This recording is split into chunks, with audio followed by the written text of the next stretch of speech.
इस बार भाई मामला सच में ज्यादा ही सीरियस और कंट्रोवर्शियल हो गया। सीएम पंक के डेब्यू से पहले रोमन रेंस का बहुत ही ज्यादा कंट्रोवर्शियल कमेंट, मतलब ये थोड़ा सीएम पंक के डेब्यू से पहले ना नहीं करना चाहिए था शायद रोमन रेंस को। उसके बारे में तो बात करेंगे, और साथ ही साथ गोल्डबर्ग रोमन रेंस के साथ नहीं बल्कि जॉन सीना के साथ मैच करना चाहते हैं, और बॉबी लैस्ली एंड ब्रॉक लेसनर का मैच शायद इसकी डेट भी हमको समझ आ रही है। तो सारी चीज़ों के बारे में इस वीडियो में हम लोग बात करेंगे। वीडियो के साथ आप लोग बिल्कुल लास्ट तक चिपके रहना। तो फिर देर किस बात की, शुरू करते हैं। Okay, hello chatters, my name is Rohit and you are watching Wrestle Chatter. सबसे पहले गाइस हम लोग बात कर लेते हैं बॉबी लैस्ली और ब्रॉक लेसनर के मैच के बारे में। आपको पता ही है इस मैच का हम लोग बेसब्री से कितने टाइम से इंतजार कर रहे हैं।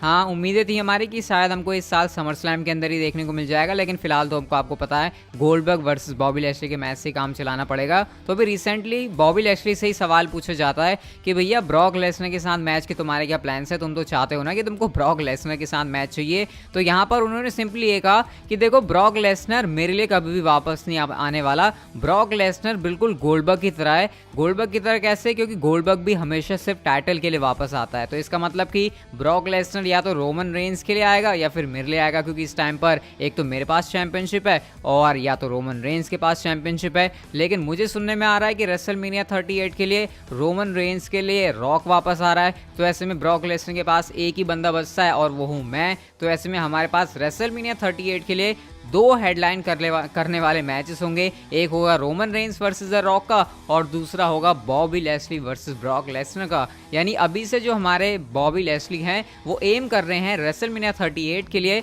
बॉबी लैस्ली वर्सेस ब्रॉक लेसनर का मैच WWE चैंपियनशिप के लिए। लेकिन सबसे बड़ा चैलेंज पहले यहाँ पर जो हमारे बॉबी लैस्ली हैं उनके लिए यही रहने वाला है कि क्या तब तक वो अपने पास इस चैंपियनशिप को रख पाएंगे, क्योंकि आपको पता है जो बड़ा टाइटल होता है उसको अपने पास रख पाना मुश्किल होता है। लेकिन डेफिनेटली अगर गोल्डबर्ग को हरा पाते हैं समर स्लैम के अंदर बॉबी लैस्ली, तो फिर उनके लिए ज़्यादा मुश्किल नहीं होने वाला, क्योंकि इतने बड़े बड़े सुपरस्टार को अगर कोई बंदा हरा देता तो आपको पता है फिर WWE उस बंदे को लंबा चैंपियनशिप रेन देती है। और वैसे भी इतना बड़ा मैच बड़ी स्टेज के ऊपर होना ये WWE को करवाने की आदत है। तो ये कुछ रीसेंट कमेंट था, मुझे लगा आपके साथ शेयर जरूर करना चाहिए।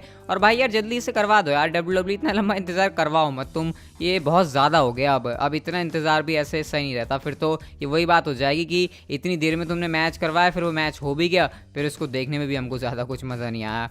अगली स्टोरी की तरफ हम लोग चलते हैं। और गाइस यहाँ पर सेथ रॉलिंस ने कुछ कमेंट किया है यूनिवर्सल टाइटल पिक्चर में आने को लेकर। तो यहाँ पर उन्होंने कहा कि देखो अगर तुम स्मैकडाउन रोस्टर के ऊपर देखो, एक बार मेरे को तुम एज से निपटने दो, समर स्लैम में मुझे तो मैच को हराने दो। उसके बाद अगर तुम देखो तो रोमन रेंस और मेरे बीच में या फिर जॉन सीना और मेरे बीच में डिपेंड करता है कि कौन जीतने वाला है समर स्लैम में। हमारे बीच में कुछ बचता नहीं है, और जब मैं एज को हरा दूंगा समर स्लैम के अंदर तो एक तरीके से वो एक फेदर होगा मेरी कैप में। मतलब इसका सेंस ये था कि आपको पता है ना कि एक तरीके से किसी की कैप में वो फेदर नहीं होता, वो पंख जैसा होता है। उन्होंने वो लगाने की बात करी कि जब मैं एज को हरा दूंगा तो एक तरीके से यूनिवर्सल चैंपियन बनने की तरफ ये मेरा एक स्टेप होगा। और मुझे नहीं लगता कि मेरे बीच में और यूनिवर्सल चैंपियनशिप के बीच में अब ज़्यादा ऐसा कोई बड़ा रोड़ा अटका हुआ है। तो मतलब यहाँ पर सेथ रॉलिंस इतने ज़्यादा कॉन्फिडेंट है कि बस वो समर स्लैम में अपनी जीत का और रोमन रेंस और जॉन सीना के मैच में कौन विनर बनता है उस चीज़ का वेट कर रहे हैं।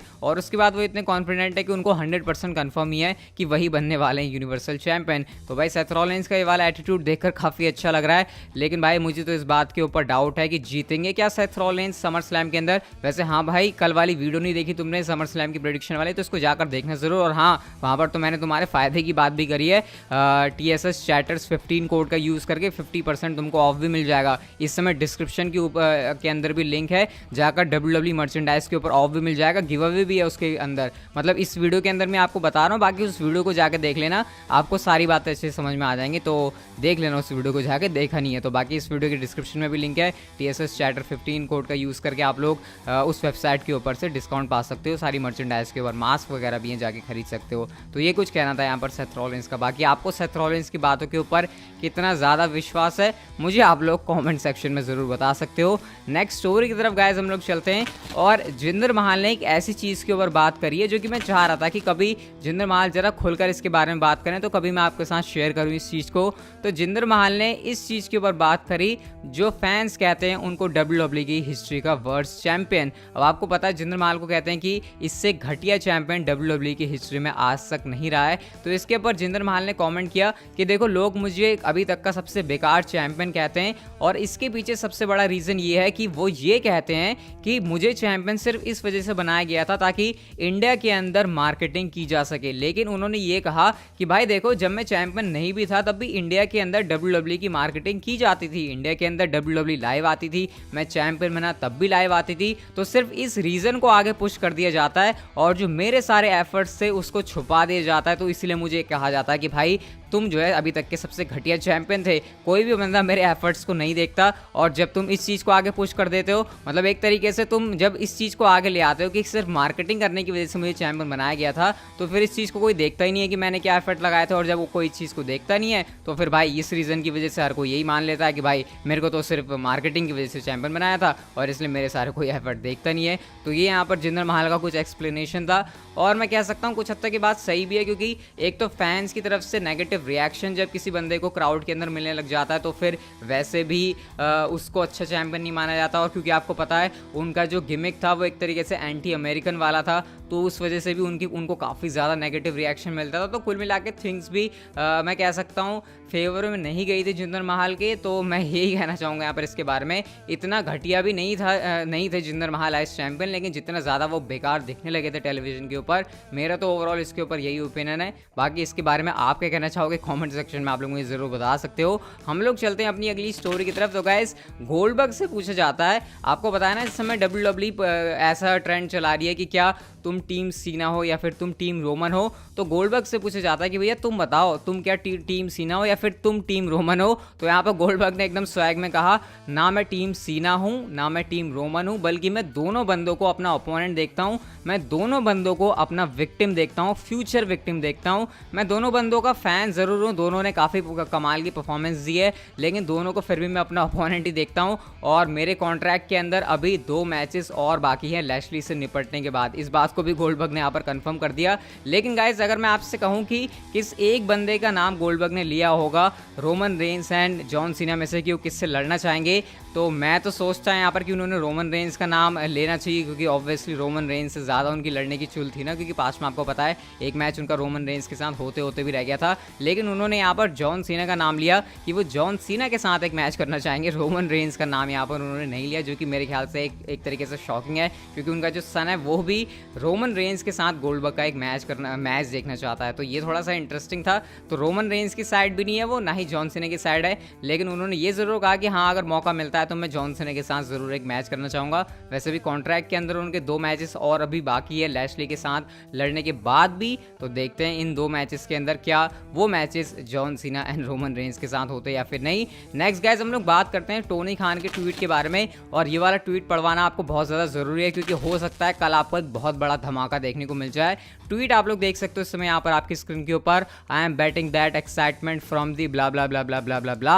अब मैं आपको पूरा पढ़ के नहीं सुना रहा, लेकिन आप लोग ये पढ़ सकते हो कि ये यहाँ पर बताना चाह रहे हैं टोनी खान की कैसे पूरी एक्साइटमेंट हो रही है AEW रैम्पेज के अराउंड जो फर्स्ट डांस के नाम से हो रहा है। और वो यहाँ पर ये बताना चाह रहे हैं कि कैसे कितने सारे नए फैंस इंट्रोड्यूस होंगे, और लास्ट में उन्होंने लाइन लिखी है a new era in AEW begins tomorrow. और गाइस इससे यहाँ पर टोनी खान ना बताते हुए भी इस बात को बता रहे हैं कि कैसे CM पंक का डेब्यू होने वाला है AEW रैम्पेज के अंदर। अब मैं आपसे क्यों कह रहा हूँ क्यों ना बताते हुए भी बता रहे हैं, क्योंकि टोनी खान को भी पता है कि कैसे कल की जो रैम्पेज है उसके अराउंड ही सारे फैंस एक्साइटेड। और इस वाले ट्वीट से अब आप मानो या ना मानो, अगर आप कह रहे हो कि मैं सिर्फ ये तुक्के भिड़ा रहा हूँ, तो गाइस तुक्का कहीं से भी नहीं है। अगर आप इस सारी चीज़ों को इतने टाइम से फॉलो कर रहे हो तो शायद आपको समझ आ जाना चाहिए कि इस ट्वीट का क्या मतलब है। तो गाइस इससे कंफर्म है कि AEW रैम्पेज के अंदर पक्का होने ही वाला है CM पंक का डेब्यू, इस बात में कोई भी शक नहीं है। तो इस ट्वीट को मैं आपको बता रहा हूँ। और वैसे भी अब आपको पता है AEW गाइस यूरो स्पोर्ट के अंदर इंडिया के अंदर भी लाइव आ रही है, Jio TV के अंदर आप लोग इसे देख सकते हो, या फिर यूरो स्पोर्ट आपके किसी भी TV चैनल के ऊपर आ रहा है, एयरटेल एक्सट्रीम के ऊपर आ रहा है, आप लोग इसको देख सकते हो। तो भाई बस फाइनली इस चीज़ के लिए आप लोग रेडी हो सकते हो। लेकिन गाइस CM पंक के डेब्यू से पहले रोमन रेंस ने एक बहुत ही कंट्रोवर्शियल चीज़ बोली है और उसके बारे में बात करते हैं। तो बीटी स्पोर्ट के साथ बात करते हुए रोमन रेंस से सवाल पूछा गया कि भाई बहुत सारे लोग ऐसे कमेंट करते हैं कि जो पार्ट टाइमर्स हैं वो मेन इवेंट स्पॉट ले लेते हैं, जैसे सीएम पंक ने पास्ट में इसके बारे में कमेंट किए हुए हैं कि भाई फुल टाइमर्स काम करते रहते हैं, पार्ट टाइमर्स आ जाते हैं जैसे कि ये गोल्डबर्ग वगैरह, ये सीधा आके स्पॉट ले लेते हैं। तो रोमन रेंस ने यहाँ पर उन्होंने कहा कि ऐसे स्टेटमेंट उन्हीं लोगों की तरफ से आते हैं जो कि सोचते हैं कि वो वाकई में बेटर हैं लेकिन वो उतने बेटर नहीं होते। और उन्होंने ये भी कहा CM Punk was not as good और over as John Cena, he didn't move the needle like the rock. यानी सीएम पंक कभी भी जॉन सीना के जैसे ओवर नहीं था और उसने कभी भी नीडल वैसे मूव नहीं करी जैसे कि रॉक ने करी। यानी उन्होंने ये कहा कि सीएम पंक जॉन सीना से बढ़िया तो है नहीं और ना ही उसने कभी रॉक के जैसा दुनिया हिलाने वाला काम, कुछ ऐसे इंडस्ट्री चेंज करने वाला काम किया है जैसे कि रॉक किया करता है। तो इस कमेंट को करना सीएम पंक के डेब्यू से पहले, क्योंकि सीएम पंक अब जो कल धमाका करने वाले हैं ये बहुत ही ज्यादा कंट्रोवर्शियल है और रोमन रेंस को लेकर सच में काफी ज्यादा हीट जनरेट हो रही है अभी जो उन्होंने ये इंटरव्यू के अंदर बातें कह दी है। और सच में इस पॉइंट पर ये चीज कहना रोमन रेंस की तरफ से बहुत ही ज्यादा कंट्रोवर्शियल है। मैं ट्विटर के ऊपर बातें पढ़ रहा था रोमन रेंस को लेकर, तो भाई जो बवाल मचा पड़ा है ना वो सच में बड़ा ही खतरनाक है। बाकी इसके ऊपर आपका क्या रिएक्शन है मुझे आप लोग कमेंट करके जरूर बताना। लेकिन हमारी ये जो आज की वीडियो थी गाइस वो यहीं तक की थी। अगर आपको अच्छी लगी तो इसे लाइक कर दो, चैनल को आप लोग सब्सक्राइब कर सकते हो and see you guys in my next video.